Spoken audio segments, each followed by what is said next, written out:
પ્રશ્ન નંબર 6 લે છે આમાં શું કહ્યું કિશોરે ₹205.50 ની દવાઓ તથા 180 180.50 ની એક ટોર્ચ ખરીદી જો તેને કુલ ખરીદી માટે 500 ની એક નોટ આપી તો તેને કેટલી રાશિ પરત મળે રાશિ એટલે કે રૂપિયા એટલે કે રકમ કેટલી રકમ પરત મળશે તો એને વસ્તુ શું લીધું 205.50 ની દવાઓ અને 180.50 ની ટોર્ચ લીધી તો તેના નામ જો આપણે દાખલો ગણીશું બે વસ્તુ લીધું શું લીધું 205.50 ની શું લીધી દવાઓ પછી વત્તા 180.50 ની શું લીધું ટોર્ચ લીધી ઓકે ચલો પેલા આનો દેખી લે અને કુલ કેટલું વસ્તુ કેટલા રૂપિયાનું વસ્તુ લીધું દેખી લે ચલો 5 5 10 ની પડી 0 વધી પડી 1 પોઈન્ટ ના પોઈન્ટ 5 ને 1 6 8 ના 8 2 ને 1 3 તો 386 રૂપિયાની વસ્તુઓ લીધી ધ્યાન આપજો 386 રૂપિયાની શું કીધી અને વર્ષો લીધી હવે એને દુકાનદારને કેટલા રૂપિયા આપ્યા 500 ની એક નોટ આપી ધ્યાન આપજો તેને 500 ની નોટ આપી તો તેને કેટલી રકમ પાછી મળશે તો આપણે શું કરીશું 500 માંથી 386 કાઢી નાખીશું ચલો 500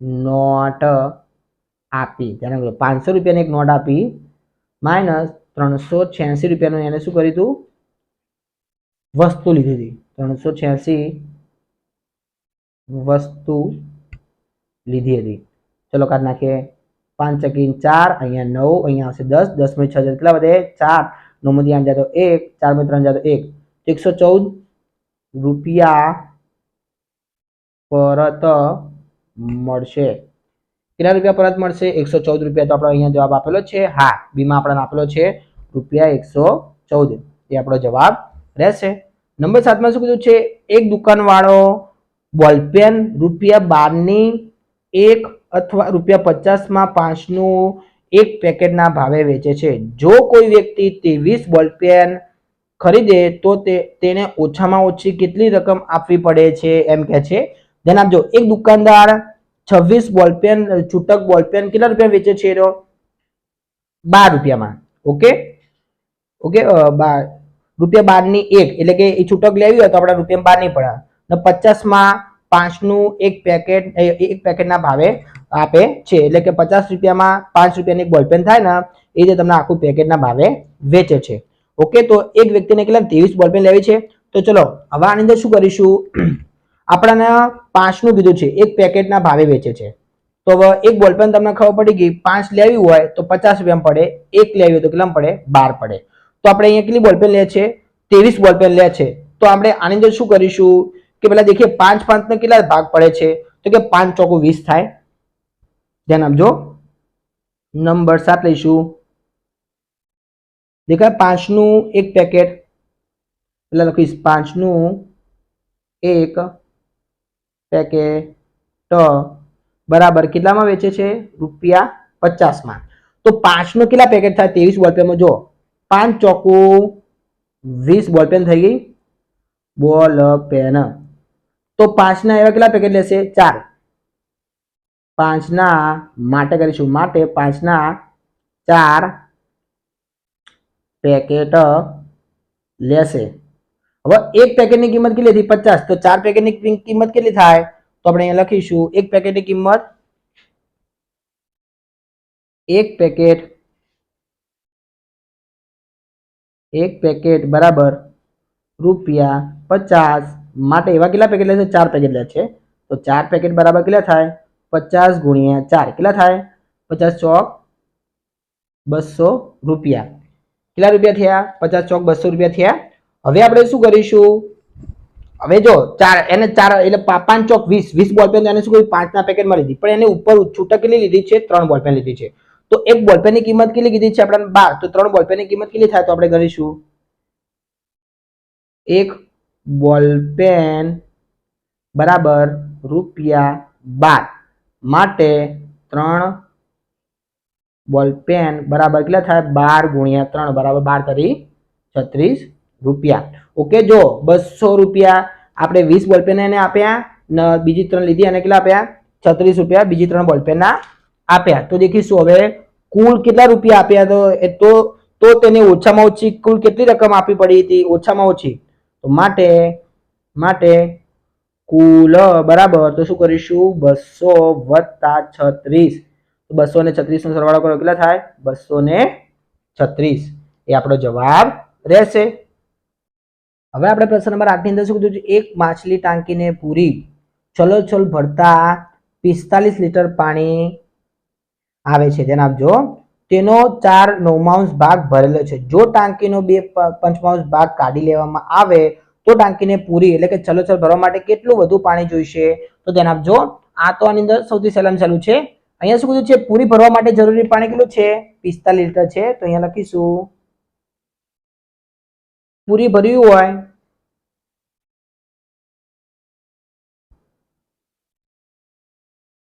પૂરી ભરવા માટે જરૂરી પાણી પૂરી ભરવા માટે જરૂરી પાણી બરાબર કેટલું છે? 45 લીટર. પૂરી ભરી તો 45 લીટર જોઈએ. ઓકે. હવે શું કીધું? તેનો 4/9 ભાગ ભરેલો છે. તો 4/9 ભાગ ભરેલો એટલે શું કરીશું? 4/9 ગુણ્યા 45. તો 9 × 5 = 45 ને 5 ચોક 20 લીટર પાણી શું છે? ભરેલું છે. ધ્યાન આપજો. ભરેલું છે. ઓકે. 20 લીટર પાણી ભરેલું જ છે ઓલરેડી. હવે શું? જો ટાંકીનો 2/5 ભાગ કાઢી લેવામાં આવે, આ 20 લીટર માંથી 2/5 ભાગ કાઢી લેવાનો છે. ધ્યાન આપજો. શું કરીશું? 20 માંથી 2/5 ભાગ કાઢી લેવામાં આવે તો માટે 2/5 ભાગ કાઢી લેવામાં આવે તો 20 માંથી 2/5 ભાગ કાઢી લેવા. 20 લીટર માંથી 2/5 ભાગ કાઢી લેવા તો 20 ગુણ્યા 2/5 કરી દેવાના. 5 ચોક 20, 4 દુ 8 લીટર પાણી કાઢી લેવામાં આવે. કાઢી લેવામાં આવે. ઓકે. શું કીધું? તો ટાંકીને પૂરી ભર્યું હતો. આપણે કુલ કેટલું ભરેલું હતું? જો અહીંયા ધ્યાન આપજો. 20 લીટર પાણી ભરેલું હતું. એમાંથી કેટલું છે? 8 લીટર કાઢી લેવાની છે. ચલો 20 - 8 તો કેટલા છે? 12 લીટર પાણી વધશે. ઓકે. 12 લીટર પાણી વધશે. હવે શું કરીશું? પૂરી ભરી હોય તો કેટલું જોઈએ? 45 લીટર જોઈએ. તો હવે શું કરીશું? પૂરી ભરવા માટે જરૂરી પાણી અહીંયા લખીશું. પૂરી ભરવા માટે જરૂરી પાણી બરાબર 45 - 12. 12 લીટર ભરેલું છે એટલે 45 માંથી 12 કાઢો. ચલો 5 માંથી 2 જાય તો 3, 4 માંથી 1 જાય તો 3. તો 33 લીટર પાણી જોઈશે. ઓકે. 33 લીટર પાણી જોઈશે. તો દેખીશું અહીંયા જવાબ આપેલો છે. હા, સીમા આપણને આપેલો છે 33 લીટર પાણી જોઈશે. ચલો દાખલા નંબર 9 લઈશું. એમાં શું કીધું છે કે સાદાએ એક નોટબુક 25.50, એક પેન 7.50 ની તથા 6 પેન્સિલ ₹1.50 ની એકના ભાવથી ખરીદી તો તેને દુકાનદારને 50 ની એક નોટ આપી. રકમ જે દુકાનદારને તેને પાછી આપી તે કઈ છે એ આપણે શોધવાની છે. ચલો એને શું શું લીધું? એક નોટબુક કેટલા લીધી? તો અહીંયા ધ્યાન આપજો. એક નોટબુક કેટલા લીધી છે? 25.50 ની. ઓકે. ચલો પછી એને શું લીધું? એક પેન લીધી. કેટલા લીધી છે? 7.50 ની. એક પેન બરાબર 7.50 ની. હવે એને 6 પેન્સિલ 1.50 ની એકના ભાવથી. ધ્યાન આપજો. 1.50 કેટલી લીધી છે? 1.25 ગુણ્યા 6 કરવું પડશે. કેમ કે એને 6 પેન્સિલ લીધી છે 1.25 ના ભાવે છે. ચલો કેટલા થાય છે? 6 × 5 = 30 ની પડી 0 વધી પડી 3, 6 દુ 12, 13 14 15 નો 5 વધી પડી 1, 6 × 1 = 6 ને 1 7. તો કેટલામાં પડી? 7.50 માં. ઓકે. 6 પેન્સિલ અહીંયા લખીશું. 6 પેન્સિલ બરાબર કેટલામાં પડી આપણને? 7.50. ઓકે.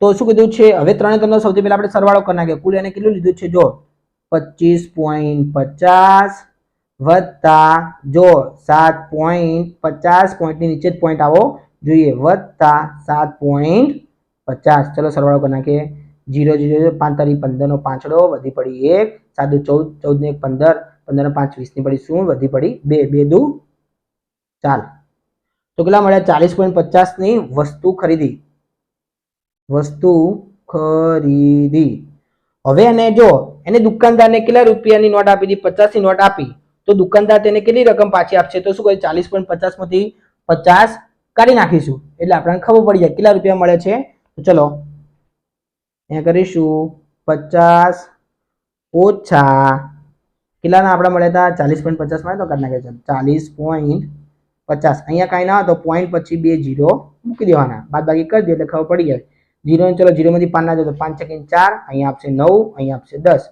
10 માંથી 5 જાય તો 5 પોઈન્ટ ના પોઈન્ટ 9 ના 9 અહીંયા કેટલા આવશે 4 માંથી 4 જાય તો 0 તો કે 9.50 દુકાનદાર તેને પરત આપશે જવાબ આપણને આપેલો છે એમાં હા રૂપિયા 9.50 એને પરત આપશે આપણો જવાબ રહેશે હવે આપણે દાખલા નંબર 10 લઈશું એમાં શું કીધું છે એક ફળ વેચનાર રૂપિયા 40 માં 1 ડઝન કેળા અથવા એક કેળું રૂપિયા 5 ના ભાવે વેચે છે તો 99 કેળા ખરીદવા માટે કેટલી રકમ આપવી પડશે તો ધ્યાન આપજો વિદ્યાર્થી મિત્રો દાખલો આપણે કેવી રીતે ગણીશું જો એક ફળ વેચનાર રૂપિયા 40 ના 1 ડઝન પેલા કેટલા થાય યાદ રાખજો વિદ્યાર્થી મિત્રો 1 ડઝન બરાબર 1 ડઝનમાં કેટલા કેળા આવે 12 કેળા આવે કેટલા કેળા આવે 12 કેળા આવે ચલો 40 ના 1 ડઝન ના ભાવે વેચે છે અહીંયા લખીશ રૂપિયા 40 ના 1 ડઝન ભાવે વેચે છે ધ્યાન આપજો રૂપિયા 40 ના 1 ડઝન ના ભાવે વેચે છે હવે અહીંયા શું કીધું છે 99 કેળા ખરીદવા હોય તો કેટલી રકમ આપવી પડે ધ્યાન આપજો તો આપણે પહેલા દેખીશું કેટલા ડઝન કેળા મળે તો આપણે શું કીધું છે 1 ડઝનમાં કેટલા આવે 12 કેળા આવે તો 12 નો ઘરે દેખીશું કે 99 ની નજીક કેટલા આવે છે તો એટલા ડઝન તો મળવાના ચલો 12 એકા 12 12 24 12 36 12 48 12 50 60 12 52 12 96 ધ્યાન આપજો 12 ગુણ્યા 8 બરાબર 96 ઓકે આ શું છે ડઝન સોરી 12 કેટલા થાય તો આ શું છે ડઝન આ ડઝન થાય આ પણ 96 કેળા તો આપણે કેટલા 12 નું 1 ડઝન કહેવાય તો 1 ડઝન ના આપણે શું 8 ડઝન લઈએ તો 96 કેળા મળે તો છૂટક કેટલા લેવા પડશે છૂટક 3 લેવા પડશે તો અહીંયા લખીશું છૂટક 3 કેળા લેવા પડશે ઓકે ધ્યાન આપજો જો 8 ડઝન લેવાના અને 3 છૂટક કેળા લેવાના એટલે 8 ડઝન એટલે 12 8 96 કેળા આવી ગયા 96 માં હવે કેટલા 99 લેવાના તો 99 થી 96 કાઢી દો તો 3 કેળા આપણે છૂટક લેવા પડશે ઓકે તો થઈ ગયું ચલો હવે શું કરીશું 8 ડઝન જો 1 ડઝન નો ભાવ આપણે અહીંયા શું કીધું છે રૂપિયા 40 નો 1 ડઝન કીધા છે તો આપણે અહીંયા ત્રિરાશી મૂકી દેશું 1 ડઝન બરાબર રૂપિયા 40 તો માટે આપણે કેટલા ડઝન લેવાના છે 8 ડઝન 8 ડઝન બરાબર કેટલા તો 40 ગુણ્યા 8 કેટલા થાય ચલો 8 એક 8 8 2 8 3 24 8 ચોક 32 ને 0 લગાવી દો તો 320 રૂપિયા આ કેટલા થયા આપણે 8 ડઝન ના થયા પણ 3 છૂટક કેળા લેવાના છે ને તો ચલો હવે એક કેળું રૂપિયા 5 ના ભાવે ધ્યાન આપજો એક છૂટક કેળું 5 ના ભાવે તો અહીંયા 3 કેળા લેવાના છે તો એની ત્રિરાશી મૂકીશું ધ્યાન આપજો આપણે આ ડઝન ની કિંમત મળી છે એ લખીશું એક કેળું બરાબર રૂપિયા 5 તો માટે આપણે એવા કેટલા કેળા લેવાના છે 3 કેળા છૂટક લેવાના તો 3 કેળા બરાબર 5 ગુણ્યા 3 તો 5 તારીખ કેટલા થાય 15 રૂપિયા તો ચલો આપણા બંનેને શું કરી દેશું સરવાળો કરી નાખીશું એટલે આપણે જો અહીંયા શું કેટલી રકમ આપવી પડશે તો બંનેનો સરવાળો કરી નાખીશું તો આપણને મળી જાય ચલો 320 વત્તા 15 5 ના 5 2 ના 3 3 ના 3 તો 335 મળ્યા તો 335 રૂપિયા જવાબ આપણને આપેલો છે એમાં આ 335 રૂપિયા આપવા પડશે હવે આપણે પ્રશ્ન નંબર 11 લઈશું એમાં શું કીધું છે 5045 ગ્રામ બરાબર છે તેના જો 5045 બરાબર જો અહીંયા 50 કિલોગ્રામ 5 કિલોગ્રામ 5 કિલોગ્રામ 50 કિલોગ્રામ અહીંયા કિલોગ્રામ આપેલા છે તો આપણે સૌથી પહેલા ગ્રામને કિલોગ્રામમાં ફેરવી દઈશું તો આપણને સીધો જવાબ મળી જાય ચલો ધ્યાન આપજો નંબર 11 લઈશું 1000 ગ્રામ બરાબર 1 કિગ્રા માટે કેટલા આપેલા છે 5045 ગ્રામ બરાબર કેટલા કિલોગ્રામ થાય તો 5045 ભાગ્યા કેટલા કરી દેવાના 1000 કરી દેવાના તો કેટલા જીરો છે 1 2 3 તો ત્રણ સંખ્યા આગળ મૂકી દો પોઈન્ટ 1 2 3 ત્રણ સંખ્યા આગળ પોઈન્ટ મૂકી દો તો 5.045 કિગ્રા આ તો આપણે કિગ્રા મળ્યો તો આપણે હવે શું કરીશું ધ્યાન આપજો આ 5.045 કિગ્રા મળ્યા તો 5 રે આ આખા કિલોગ્રામમાં છે અને 45 શું છે ગ્રામમાં છે તો આપણે માટે 5 કિગ્રા 45 ગ્રામ એ આપણો જવાબ મળ્યો 5 કિલોગ્રામ ને 45 ગ્રામ જવાબ આપણને આપેલો છે બી માં હા બી માં આપણને આપેલો છે 5 કિલોગ્રામ 45 ગ્રામ એ આપણો જવાબ રહેશે નંબર 12મો લઈશું એમાં શું કીધું છે એક મેચ કુલ અડધો કલાક ચાલે છે જો ધ્યાન આપજો મેચના 1 દશાંશ સમયનો ભાગ ટાઈમ આઉટ માટે લેવામાં આવે તો આ ટાઈમ આઉટ કેટલી મિનિટનો હશે ધ્યાન આપજો આ દાખલો કીધો ગણેશ આ તો સૌથી સહેલામાં છે એક મેચ કુલ કેટલા કલાક ચાલે છે અડધો કલાક ચલો અડધો કલાક એટલે કેટલી મિનિટ કહેવાય અડધો કલાક બરાબર કેટલી મિનિટ કહેવાય 30 મિનિટ કહેવાય કેટલી મિનિટ કહેવાય 30 મિનિટ ઓકે 30 મિનિટ મેચ ચાલે છે મેચના 1 દશાંશ સમયનો ભાગ ટાઈમ આઉટ નો થાય છે તો ચલો 30 ના 1 દશાંશ સમય ટાઈમ આઉટ માટે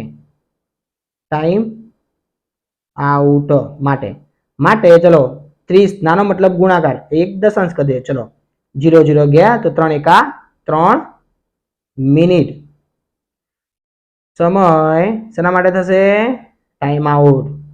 ટાઈમ આઉટ માટે તો આપણે જવાબ શું આવશે 3 મિનિટ તો 3 મિનિટ આપણે આપેલી છે બી માં જવાબ હા તો આપણો જવાબ કયો આવશે બી જવાબ આવશે જો વિદ્યાર્થી મિત્રો તમને મારા વિડીયો ગમ્યા તો ચેનલને લાઈક શેર અને સબસ્ક્રાઇબ કરવાનું ભૂલતા નહીં